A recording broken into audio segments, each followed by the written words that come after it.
Hello and welcome to another edition of Reminiscences. Our host today is Chief Olusegun Osoba, who rose from being a trainee journalist to the managing director, to the editor first of the Daily Times, we would say days, and to the managing director of the Daily Times itself before he actually left journalism to become a politician. He was elected twice as the governor of Ogun State in 1992 and I believe in 1999.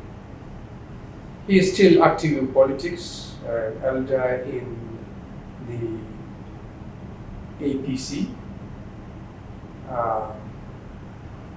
and a very well-connected person in politics of the Southwest in particular, and the country in general.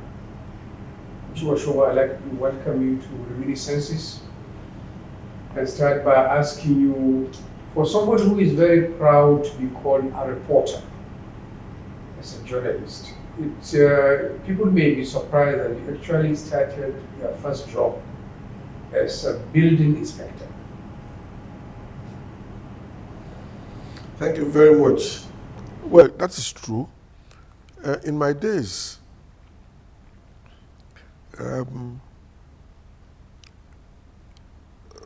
when you leave secondary school,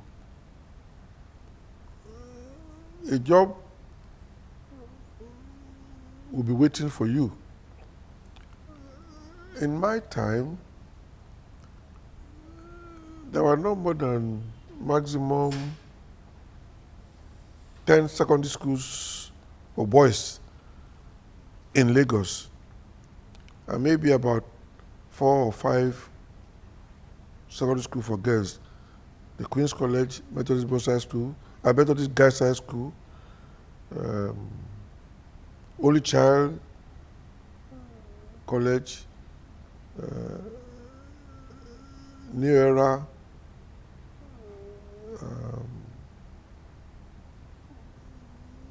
not many, Anglican Secondary School, and for the boys, about 8 or 9 secondary school. And what happened was, my Sunday school teacher, Oguniya, was assistant city engineer in the Lagos City Council. And after the school side results, he just invited me to join the engineering department of the Lagos City Council as a building inspector. I had no knowledge of building structure, but I was trained on the job. And that was the system in our days. At that time too, when you come out of the university, a job and a car virtually was waiting. That was why I started as a building inspector. But you were just out of secondary school at that time? Yes, for Methodist Boys High School, Lagos then. So what drew you to journalism? Was it something that you always wanted to do even as a student? In my days at Methodist Boys High School, I was involved in producing the magazine, the school magazine called Magnet. And I was active in contributing. I think that influenced my interest in journalism to an extent. And in between the period I was a building inspector, rather than go for higher school certificate, 2-year training of post-secondary school education, I decided to take the then GCE advanced level. And I passed. Then Alhaji Jose was a close friend of my guardian, Barrister Makoju. So he invited me to write for Daily Times, and from there, he just decided to ask me to come and be a training reporter. And while I was in training, the training there was that one expatriate called Mr. Wood was our teacher. It's practical training of a kind. You go to assignment with a senior reporter. The senior reporter will submit his own report to the newsroom, and the trainee will submit. We training, there are three of us, Shunaike, Dipo Ajayi, and myself. We will submit our report to Mr. Wood. In between, Mr. Wood was noticing that my report was more detailed and all more encompassing than my senior that we were to follow to assignment. But I was interested in then reading law. So I applied to Unilag for law admission. But Alhaji Jose was faster. Alhaji Jose just decided to send me to the same Unilag for a training in journalism sponsored by International Press Institute in collaboration with University of Lagos. So he aborted my attempt to read law. So you are associated with this big scope of discovering as a reporter the body of the Prime Minister who was killed in the 1966 coup. Was it as a crime reporter, and under what circumstances? Was it just a reporter's luck? Did you stumble on this corpse on the Abeokuta Highway? I must say that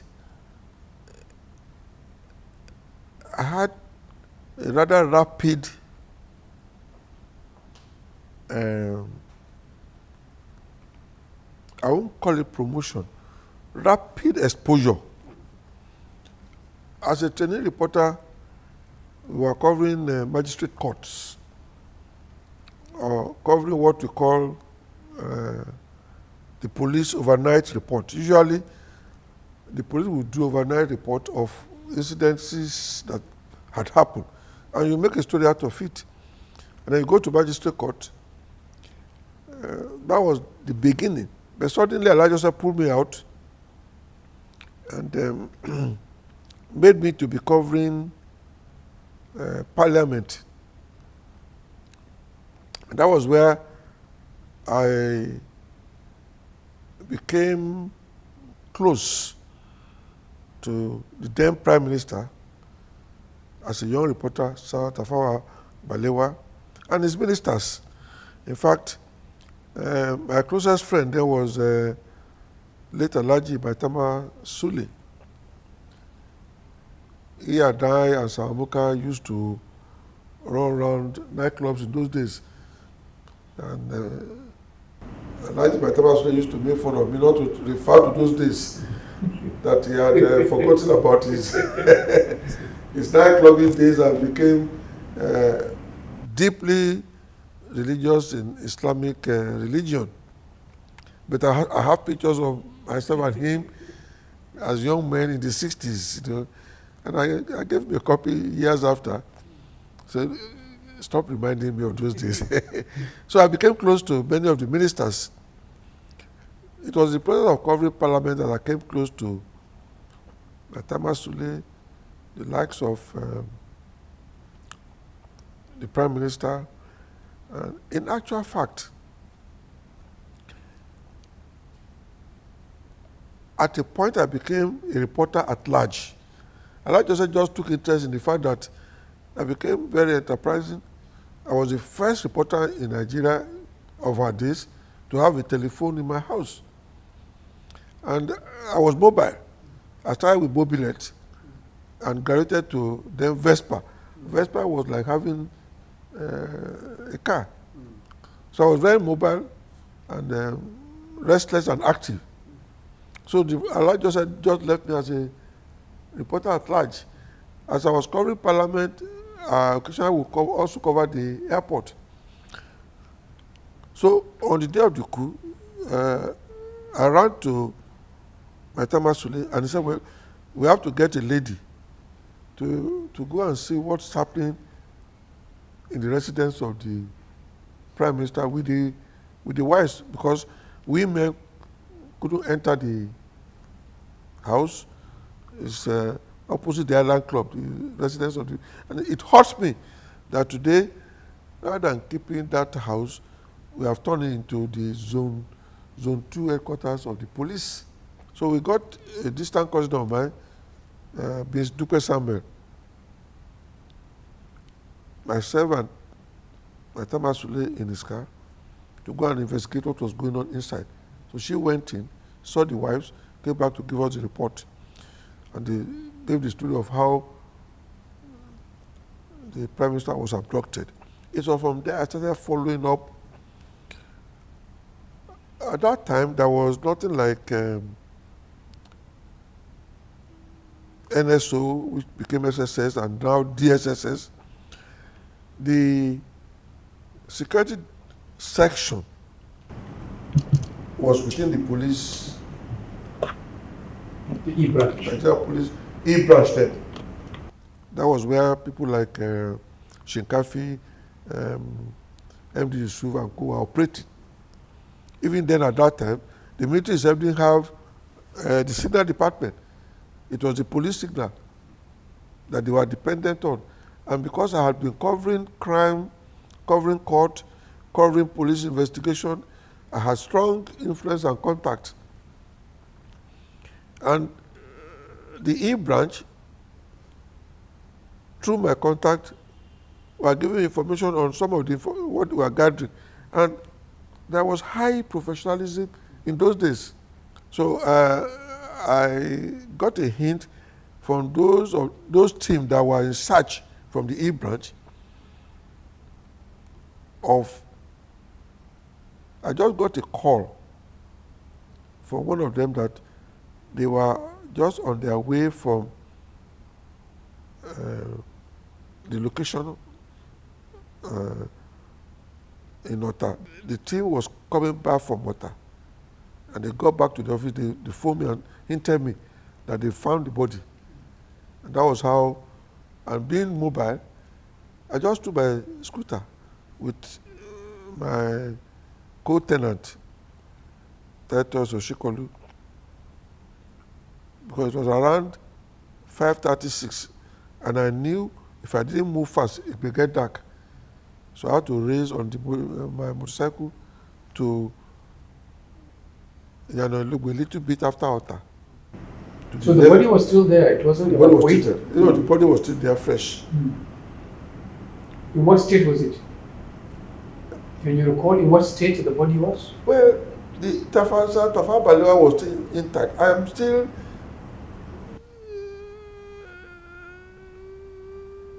I'm convinced either they strangled or perhaps they had cardiac arrest, but there was no gunshot on his body at all. It was still in his white. And they placed the body by a tree. So my information came from people, the E-branch team that were sent on a reconnaissance mission.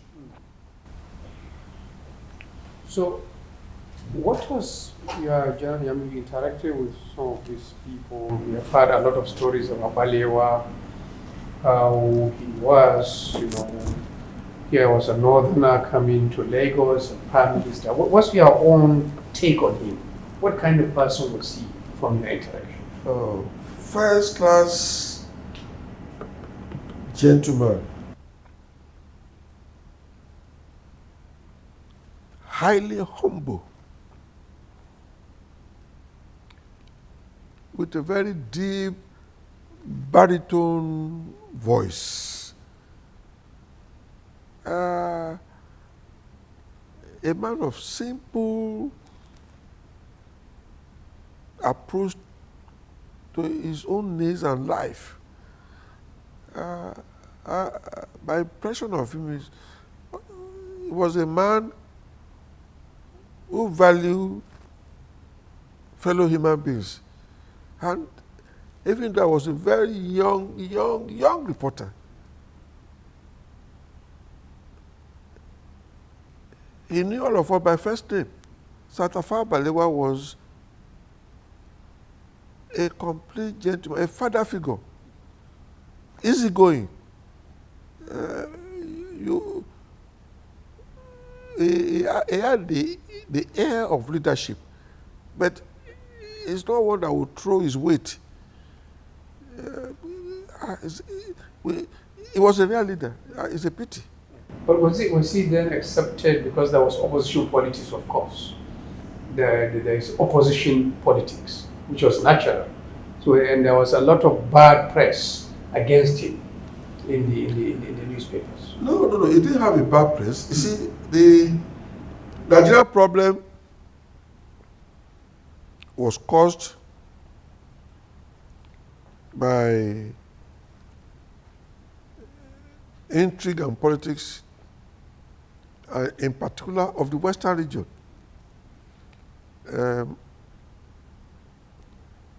I'm not sure if I can put part of the blame on the British. The British were not willing to cede government to any leader that they had reservation about the leadership approach. For example, they were not too trusted of Dr. Nnamdi Azikiwe. They were not too sure, having Nkrumah in Ghana, they were not too sure about Chief Obafemi's Awólọ́wọ̀ philosophy of egalitarianism. At that time, it was the era of Cold War. The USSR and other communist countries as against the Western world, America, UK, others. And so the British were manipulating the system. They were suspicious of ever letting the combination of or any government that Azikiwe and Awólọ́wọ̀ will play a leading role to emerge. That was the beginning of our problem. Then, unfortunately, the crisis within the action group was naturally seized upon by the MPC, the Northern People's Congress, and they threw their weight behind Chief Samuel Akintola, who was fighting his leader and his party, and created the NNDP in alliance with the MPC. That was the beginning of instability. The Yoruba were not too much in tune with Akintola that the MPC was backing. And in between, a phantom coup charge was made against Chief Obafemi Awólọ́wọ̀, the treasonable felony trial. He's being sent to jail, created upheaval and total instability to a point that The Agbekoyas, these are farmers who created resistance, and ordinary people who were against the Akintola party that the MPC was backing from the north, started sacking local government, towns and cities, to the point that police were not able to operate openly in the then western region. And the movement was almost coming to encircle Lagos. It was that, the combination of one, the jailing of Awolowo, the 64 election, which is not the fault of NNPC for the action to have boycotted, which made Yoruba not have representation, and then to top it up, their hope to now seize back the western region was dashed with 1965 election, and that was what created the atmosphere, particularly when Nkrumah had been a coup had been staged against Nkrumah in Ghana and became a domino effect of a kind. And that was what led to 1966 January coup, which again, unfortunately, was mishandled by some of the officers who were supposed to carry out their own part of it, like Ifejuana.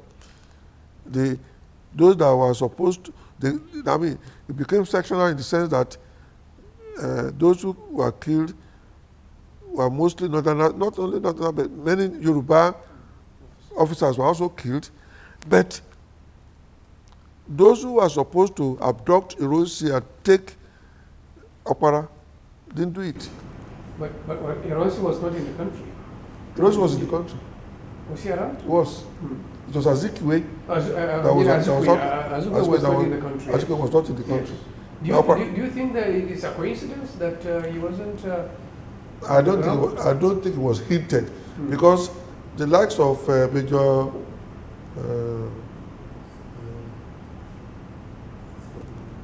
the leader of the coup, Chukwuma Kaduna Zegu, Zegu. Was not the kind of person that would go into any arrangement with the like of Azikiwe, because he detested all of them. The only thing I would say about Awolowo was in jail. But those who were outside, who were supposed to have, he carried out his own execution of a kind in the north. Those who are supposed to do it in the east and west, the edge. You played a role, journalistically wise, in the 75 coup, which I believe led to your becoming the editor of the Daily Times in fairly controversial circumstances. Can you relate what happened then? Again, I started having a relationship with the military right from my school days. In Methodist High School, I was sent to manual base training. Manual base training then was in Cameroons, not the kind of manual base they were doing in the local area. You travel all the way from Lagos to Cameroon, and you climb the Cameroon mountain as part of the training in those days. There I had met some military, some of those who came for training, many of them went to military. Secondly, as a reporter,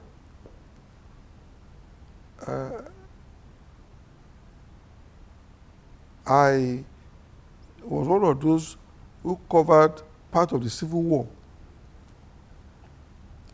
And there, I came to know a lot of officers. Take, for example, General Danjuma was a major, but a field lieutenant colonel then. Yaradua was in the Midwest section of the operation, and I remember the first casualty was one of our colleagues, Kagu Dambua. Was Cargo Dambo. yes, was a reporter. I think for Radio Nigeria. Accidental discharge. Now, being in the field, I interacted and developed relationship with a lot of the military officers. Not only that, there was a strong military presence in Abeokuta. And one of my close friends, Soji Odujo, also had a very close relationship with the military. Through him, because I used to stay with him in Abeokuta, I came to know a lot of the military. And I used to make fun of them that as they were growing, I was growing. And one of my close friends in the military then was General Emmanuel Abisoye.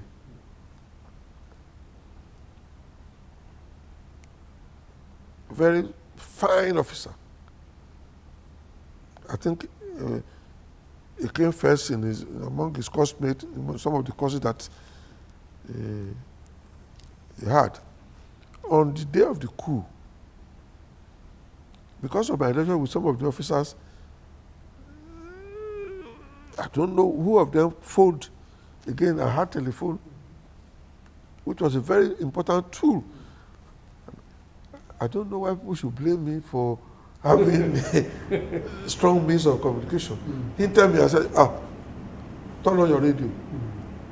As I turned on the radio, it was martial music, and Joe Gaba came on the air to announce the coup against Gawa, who was in East Africa, OAU. What? I didn't do it. I can't remember whether I even brushed my teeth. I was living in Ericmo, and I just took my car, raced down to the office. I was the first to arrive at the times office. Soon after, Alhaji Jose came in, and then Jaja. And I was monitoring the radio and writing the story. And I just said, chairman, managing director, but still a practicing person himself, was taking the copies. And in those days, the setting was better. Linotype. Yes. He was sitting there with the production room, editing my report, and quickly laying out the evening times. We had an evening paper then to announce the coup against Gawan. He and I were the only two in the office that morning that produced the evening times.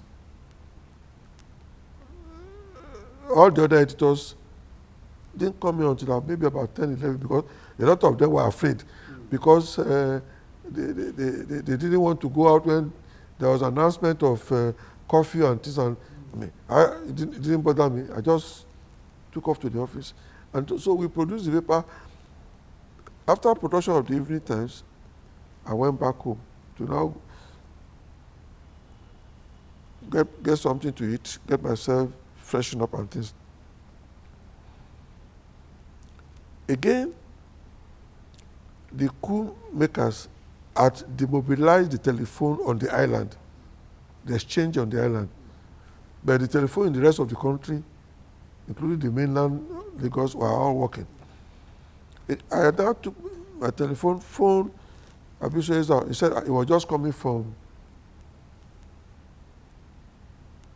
a meeting of the Supreme Military Council in Dodon Park, and I said, can I come to see him? He said, yes. He was living in Yaba Barracks near the Queen's College. And Abisoye, a very blunt, can be over blunt. He said, well, I invited Olusegun, you people, you are in trouble. So why? At that time,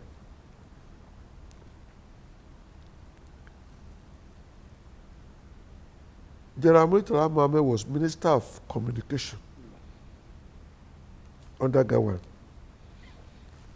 General Bisoye was Minister of Health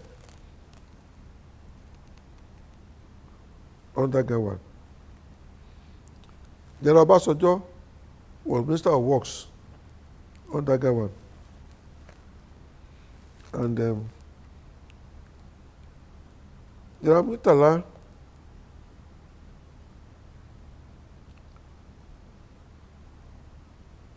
being a no-nonsense officer who wanted action and performance, decided to award the contract for Nigeria Communication to ITT. The then Permanent Secretary, Akindele, those are the days when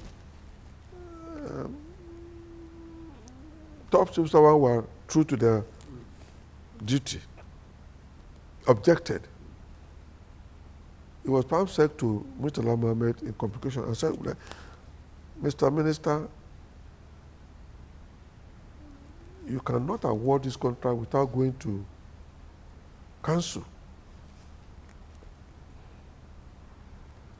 And there was disagreement between the Permanent Secretary and the Minister. The data got wind of the story. And Murtala was saying that he decided that he would that he had sacked the Palm Sec. We got the story. And we now threw our weight behind Akindele against Murtala Mohammed. That was what Abuse was now referring to. That you people are in trouble. And I said, what kind of trouble? I said, well, journalism. Murtala Mohammed is now Head of State. Head of State. I said, what? You are making jest of me. Say, okay, that times. Oh yeah. Your pen is mightier than the sword. Okay. The man you didn't want to hate, the man that you have been running a campaign against. And at that time, late Gbolapo Ogunsanya and co were part of the team that was doing thorough investigative journalism, very first class, and we thought we were doing a good job.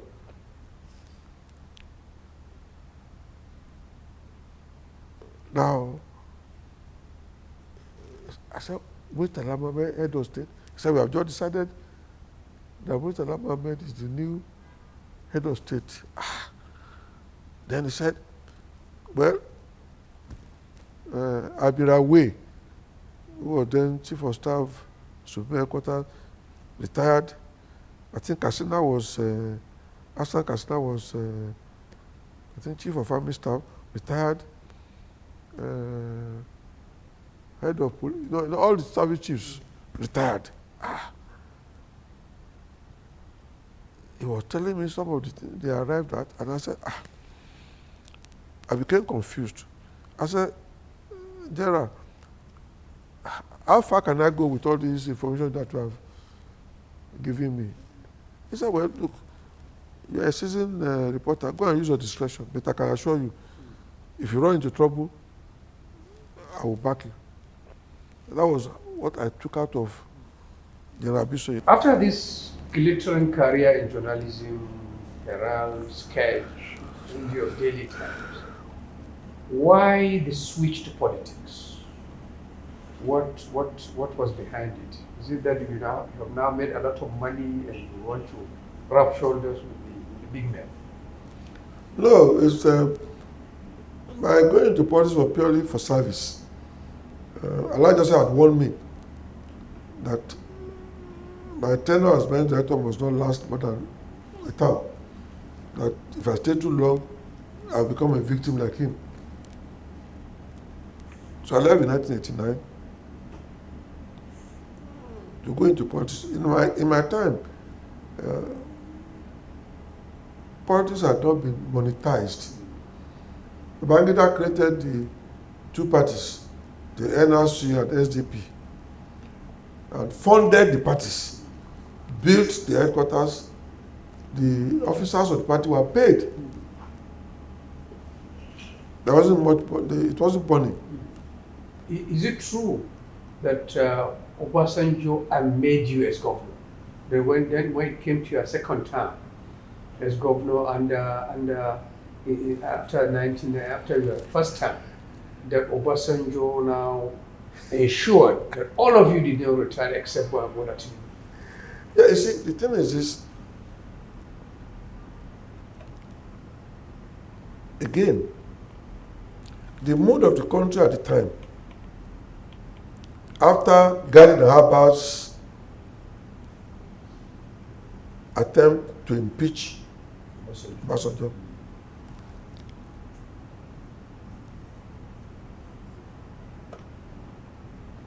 Abdullahi Adamu was the chairman of the Governors Forum, and we held a meeting. And some of us who are experienced told them that in 1992, the governors were divided between NRC and SDP against June 12 poll and against. And that was what led into all of us being sent away. So we are unanimous that we should go and appeal to them not to carry out their threat to impeach Obasanjo. That was what led into some kind of relationship starting with Obasanjo to save democracy. I didn't care that Obasanjo came to the lobby. Our leaders, they keep saying there was no meeting we held that Papa Adesina did not lead us into it.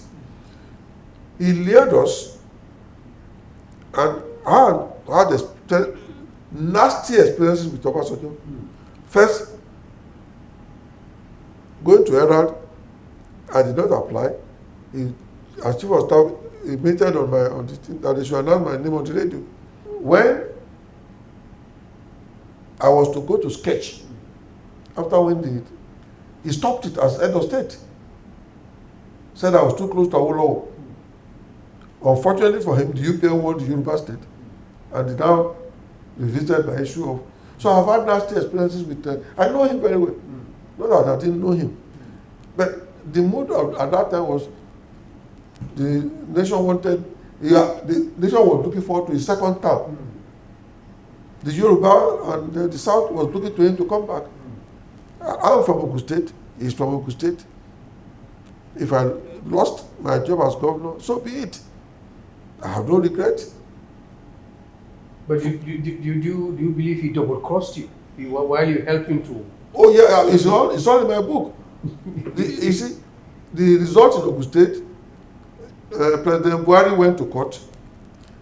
In Ogun State we produce cola, a large number of cola nuts, and a lot of Northerners have settled. Many of them integrated. So they speak better. I don't speak Egba. They speak Egba, Kong Egba. They speak Remo. They speak Ijebu language more than those of us who are indigenous of Ogun State.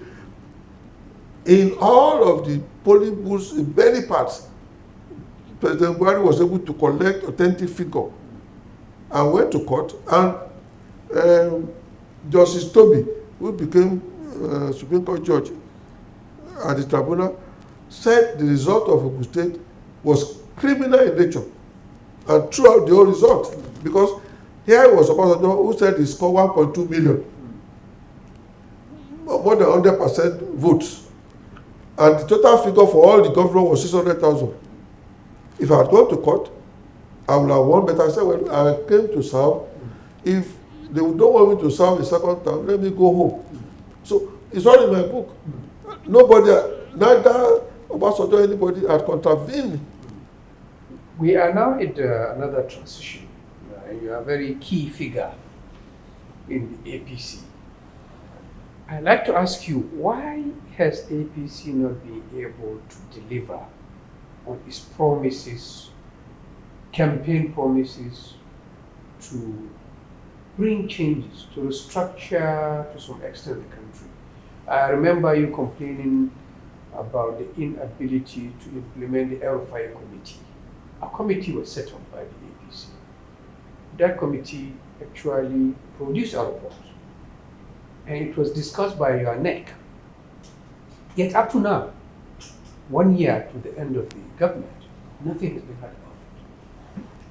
I believe some people within the presidency just didn't want the implementation of the Aerofire report. That's my suspicion. We of the ACN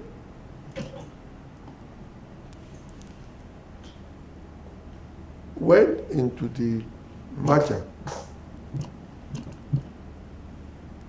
with a mandate that there will be, we didn't use the word restructuring, that there will be true federalism.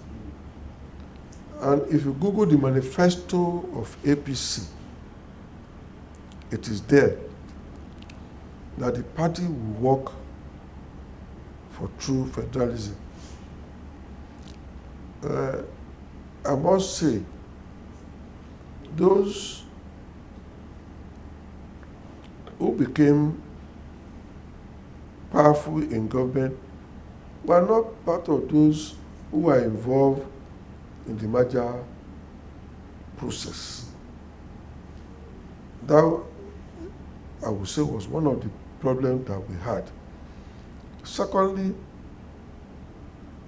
the constitution of the party, we didn't follow it to the letters. There was supposed to be national caucus and state caucuses made up of eminent members of the party who should be acting as buffer. Where we used to have regular caucus meeting in the villa with the president as a means of feedback. Again, at some point, some people found it not too convenient to have these caucuses. The board of trustees, even though the board of trustees is supposed to be trusteeship and be in charge of assets and things, but what we had in mind was that the board of trustees that will be managing issues and crises. We never, till today, set up the board of trustees.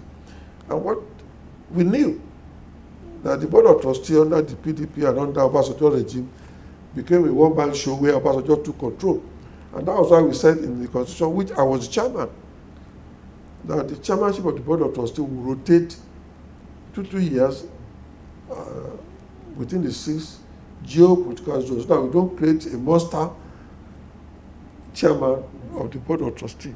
So these are some of the problems that did not help APC. Most unfortunately,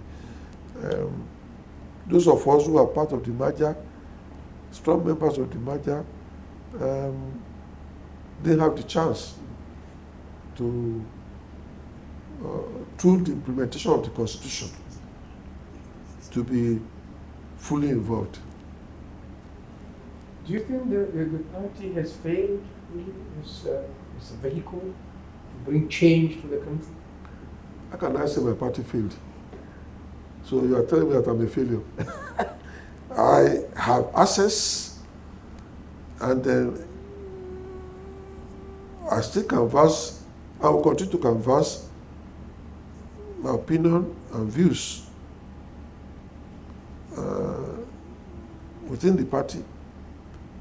I don't agree to failure at all. If I am to give a very recent example, the confusion about even having the Congress of the parties, it's public knowledge. There seems to be an inability to agree on the date and the processes. It's very clear.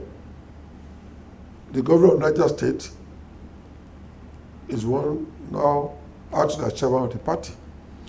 It's unfortunate that vested interest, the mistake we made was delay our convention to the eve of a major election. Naturally, at all levels, we have problem in the states because of multiple people who are interested in different offices. And in politics, controversy is the issue. And if there's no controversy, then there's no politics. And that's why you have too many upheavals within the party, because personal interest, personal ambition are taking the front border. It appears now that at least one thing is getting clearer, which is that the presidency will be zoned to the south, since the chairman is almost decided to go to the north central. Who do you think, which region in the south should get it? If you look into 2015, 2019 election, the APC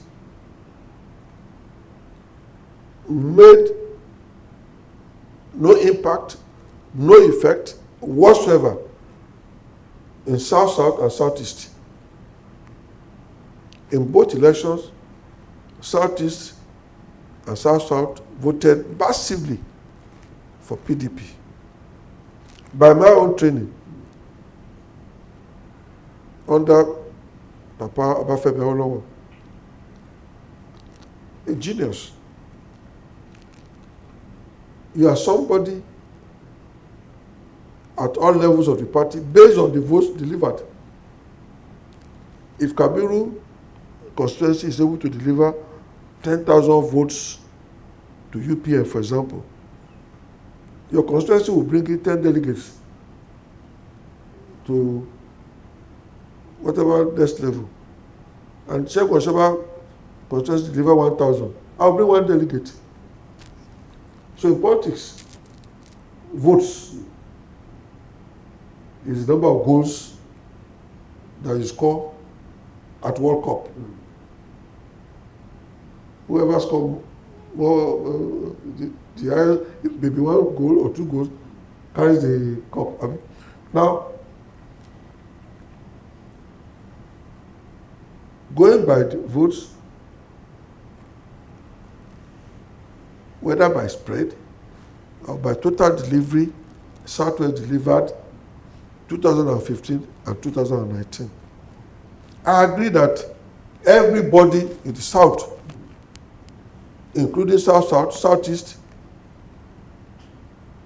should have a say and should throw out candidates. So my theory is this: based on votes, Southwest should have a big stake. And based on zoning, the whole of the South, Southeast and South-South and Southwest should slug it out. But one thing I've been telling my friends, I don't want to name names now, when Abiola wanted to be president, I was the governor in Ogun State. We went around the whole of Igbo land, not on consultative anything, and not with media and publicity. We went to see Dr. Nnamdi Azikiwe in Nsukka, Mbakwe in Owerri, Sisi Ono in Enugu, Jim Wobudu. I can go on and on. We went to lobby them. We went to talk to them.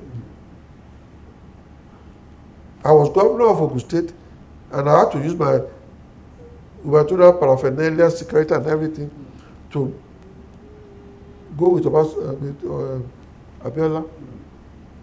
We went to all the other zones I must tell you, I'm shocked.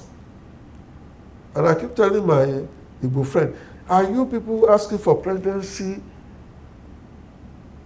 by right, or by entitlement, or by vote and lobby? Till today, I have many close friends who want to be president from Igbo.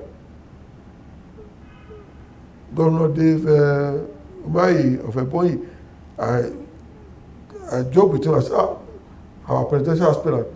Nobody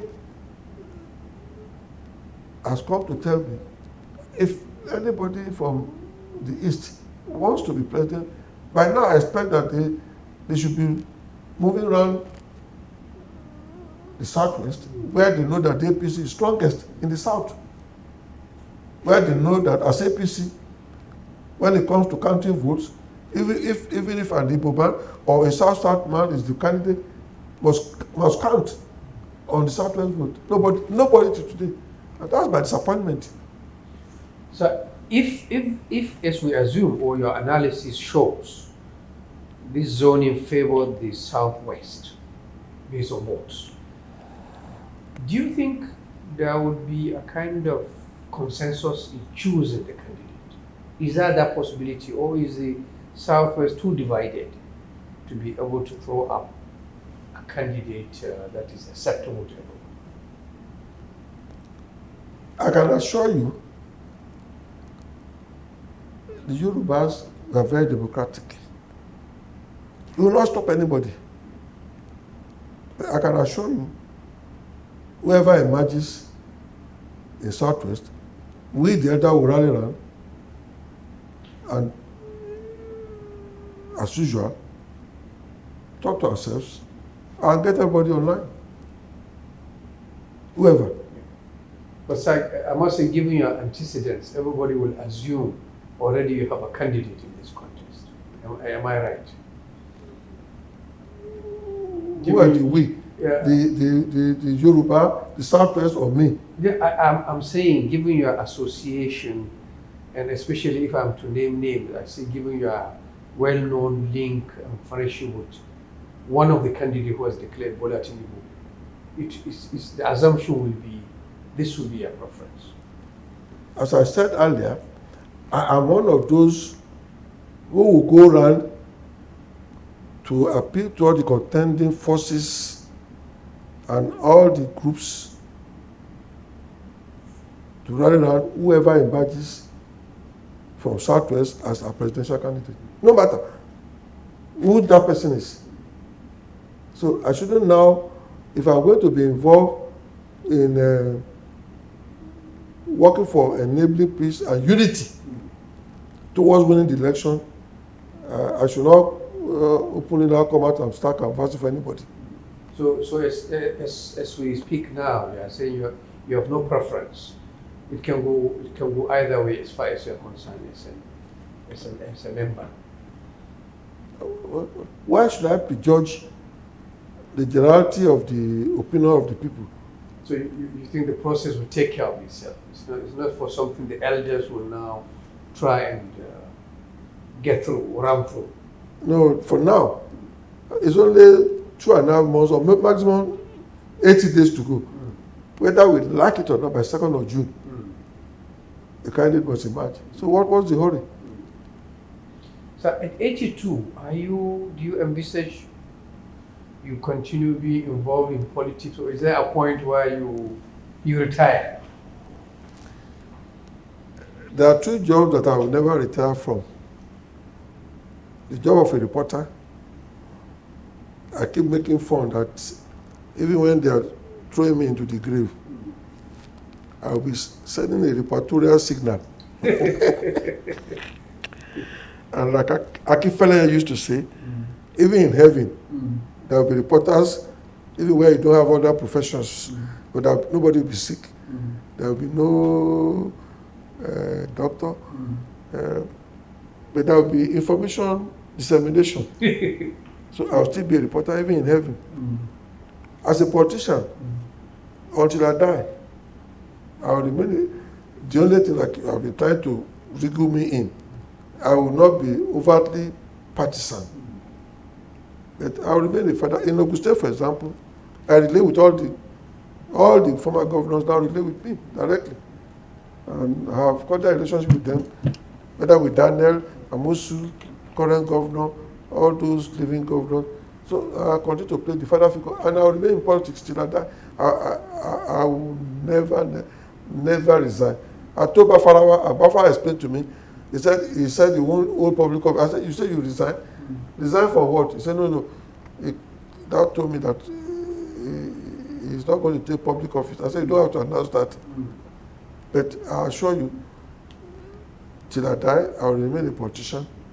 But being in politics is being involved in the development of this country. And I will never give up, because this country gave me the best at all levels of my life. And I owe a duty to work for getting a better Nigeria for the generation coming, not just after me, many generations coming up. And as a reporter, is one thing I love most, journalism. And that one I assure you, in heaven, I will still be disseminating information through our Almighty to the subjects. We wish you long life in the service of the country, as you have been doing, and as you want to continue to do, and also to enjoy your family. Thank you for giving us this audience. And thank you, viewers, for staying with us in this long but interesting conversation with Chief Olusegun Osoba, who, as you have heard, is a lifelong journalist and even more so a lifelong politician. Until another episode of Reminiscences, goodbye.